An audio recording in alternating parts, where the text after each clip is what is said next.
After 30 Football Podcast. I am your host, Ahmed, and with me are your co-hosts, V2, Mark, and Jimmy. So, wanted to talk to you a little bit about PFA Player of the Year nominations. I know that we are getting close to the end of the season, so who do you guys think should be considered for the award? And then secondly, who do you think should ultimately get the PFA Player of the Year award?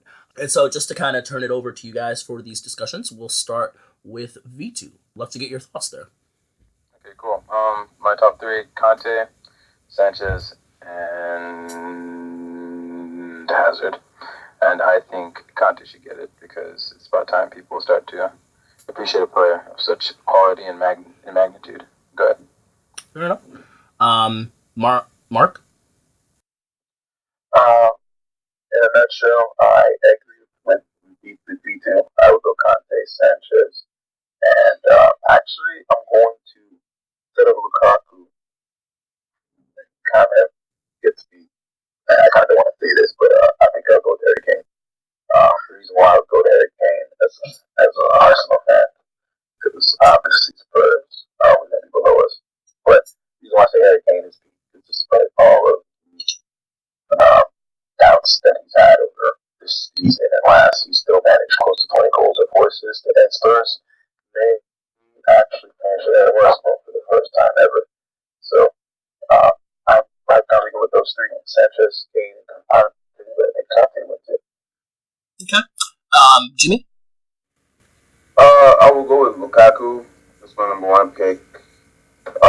And then Sanchez, obviously, and probably David Luiz, because I think he turned the table around since he came from PSG.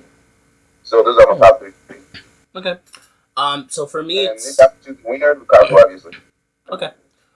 So for me, this one's it's a tough choice, man. I think if we are going to have to narrow it down to three, then for me it would be Lukaku, Sanchez, and Hazard. I think those three have been the ones really leading the charge for their individual teams. But I also think there should definitely be mention of Sigurdsson from Swansea. The man has carried that squad, and if they end up, surviving relegation, he should definitely be in the running. He's done a phenomenal job for him. Another two that should come into consideration are Dele Alli and Eriksen. Eriksen has been phenomenal for Spurs this season, and he tends to, sometimes fade, go hot and cold, but he's been very consistent this season. And so has Ali. I think I'll throw Mane before Eriksen. I think if Mane get injured. Fair enough. I will never name a Liverpool player just because I hate Liverpool. But yeah, you even forget Fernando Llorente too, man. Dude, there's no goal for Llorente without Sigurdsson. I'm sorry, there just isn't. The dude leads the league in assists with one of the worst scoring teams. Putting those goals away. I mean, he has 11 goals for Swansea. But yeah, go ahead. But anyway. Take into account Mane has the same exact goal and assist tally as Eden Hazard. But Mane's a Liverpool player, so he doesn't exist to me. I'm being very biased, so if you don't like the bias, well, screw you, I don't care. I think if you look at it overall, who should get it? If he continues his form, then Sanchez should get it, because I don't think Arsenal would be even competing in the top 6 if it wasn't for Sanchez. That's my personal opinion. I think some people might disagree, but I just think the man has done such a great job for them. Goals, assists, creating, driving the team. That to me makes him top of the league. If you look at others, then of course Lukaku definitely has to be mentioned for his form at Everton and just the way he's played. And then of course Hazard and the way he's played for Chelsea. Yes, Kante deserves a mention. I just don't think Kante is as great as everyone says he is. Again, you're free to disagree, but that's just my opinion. But those are the ones that I would pick. But anyone have any comments or anything? I think V2 made a really good point with the Sanchez comparison to the Russell Westbrook, I guess, scenario in the NBA where it's more, I guess, the best player, not exactly the best player on the best team.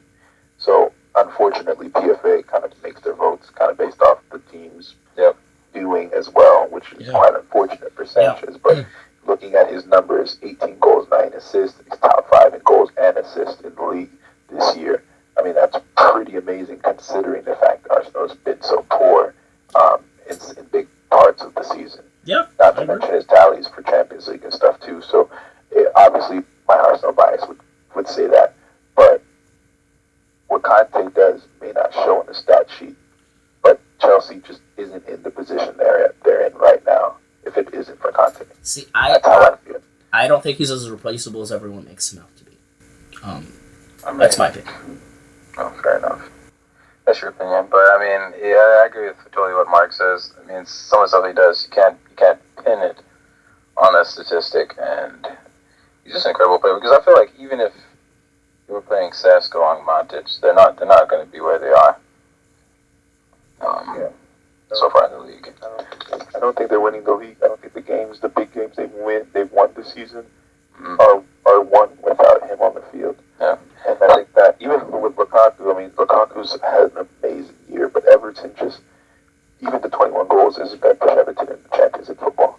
That's kind of the reason why I put Harry Kane there, because Harry Kane's 19 goals has still got them contending, and will probably get them in the top 4. Yeah, but if you look at Spurs without Kane right now, they're doing pretty damn well. I don't think it's just Kane. I think it, again, other The whole team? Yeah, I think it's a team. Also 19. He has more goals than Sanchez right now, and 4 assists. I mean, he's But how many of those goals were penalties? 100 minutes per goal. That's actually the best goal tally right now. Yeah, but how many of those goals were penalties? I'm not trying to knock on penalties, but I feel like Kane's stats are a bit inflated because of them. Sanchez get more goals than Sanchez, doesn't he? Sanchez also has a lot of penalties too.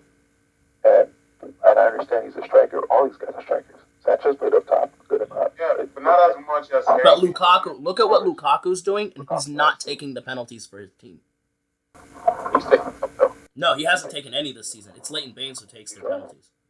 He's taking 0 penalties. 0. It's crazy. Yeah, he's pretty damn good. Yeah, but I mean, also being said, look where Everton is. That 21 goals does help, but Harry Kane is. But did you ever expect Everton to be higher than where they're? You take out the top 6 teams in the league, and they're top of the league. And I don't think they compete with the top 6 ever. And so, I think you take Harry Kane out of that. I don't think Spurs is top 3 at all. Really, Spurs is contending for the league. Most definitely. I don't know, man. They can't score goals. Who else is scoring goals on that team? Who else has double digits? Ali's been doing a phenomenal job. Son, Mark Ericsson, they've all been scoring. Ericsson's double digits right now in goals. I didn't assist, yes, but I don't think he has 10 goals. But the other 2 goals. Yeah, Dele Alli has 15. But my point is, Harry Kane has a huge microscope under him. First for being English, and a lot of the media thinking he's overrated, right? And let me tell you this: I'm not a big Harry Kane fan of his game, but you can't deny 19 goals scored and 100 minutes per goal. It was the best goal tally and the best percentage right now in the Premier League, considering the fact that people are doubting him and overrating him. He answered the critics. 20 goals a season for this year and last year. No matter who you are and your team's top 3 in the league, you have to have recognition for that. You know what I mean? I don't know how he does it, but it's happening. You know. Fair enough. Okay. Anybody? Or no? Someone else? Honorable mention? 15 honorable mention? Jermaine Defoe, maybe? Yeah. Jermaine, I think he's faded too much toward the second half to be in that running, but I think City itself just been implosion. slipping. Yeah, implosion. Hey, who gets worst player of the league for you guys? Worst players? Like the biggest The biggest disappointment. Yeah, big disappointment. Oh, that's a good question. That is a really good question. For me, it's Claudio Bravo. Ooh, yeah. That's true. I mean, I'm sorry, but the guy has been a complete and utter failure. And anything else is just is trying to make excuses for the guy. I mean, he's just been awful. But what about what's his name for Southampton? The guy that signed Buffon, Sofiane Buffon. Sofiane Buffon? I don't know, man. He's young. Jordan Ibe for Bournemouth spent $15 million on him. Oof. Ooh.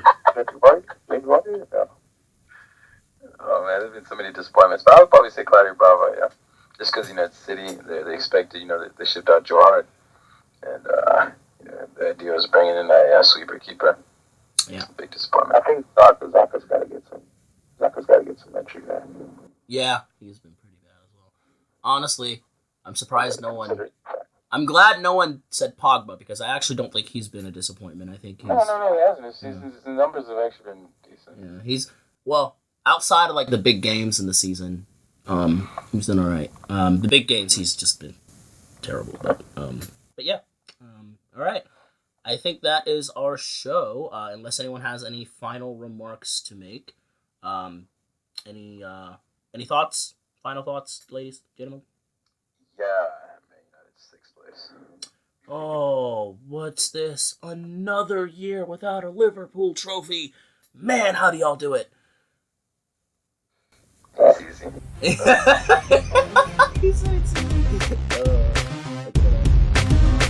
Well, all right. We'll leave you with that tonight, and you guys have a wonderful